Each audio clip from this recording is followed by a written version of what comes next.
Ecco quello che rimane delle attrezzature andate distrutte in un incendio divampato la scorsa notte nella sede di Contarina in via Santa Barbara a Treviso, nell'unità operativa per il servizio del verde pubblico all'interno di un'area di proprietà del comune.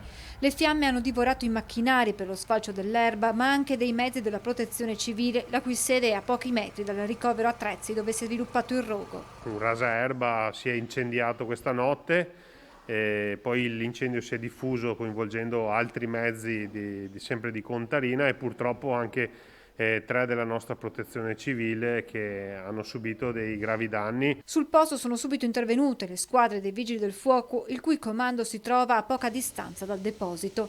Il bilancio del rogo pesantissimo, distrutti 4 mini trattori per lo sfalcio dell'erba, decespugliatori, motoseghe, rasaerba, soffiatori e altro materiale. A questo si aggiungono i 3 veicoli della protezione civile gravemente danneggiati.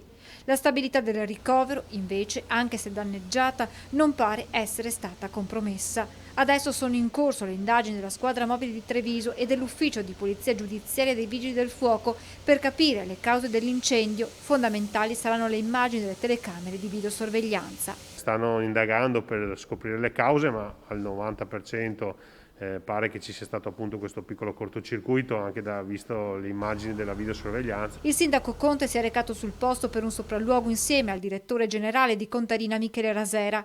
I locali sono interdetti fino a lunedì, poi potremo fare la conta effettiva dei danni e capire se si può salvare qualcosa, ha spiegato Rasera. Ci saranno alcune ripercussioni nell'esecuzione degli interventi programmati per i prossimi giorni, ma ci siamo già attivati, ha concluso il direttore generale, per sostituire mezzi e attrezzature andati in fumo e per garantire la continuità del servizio.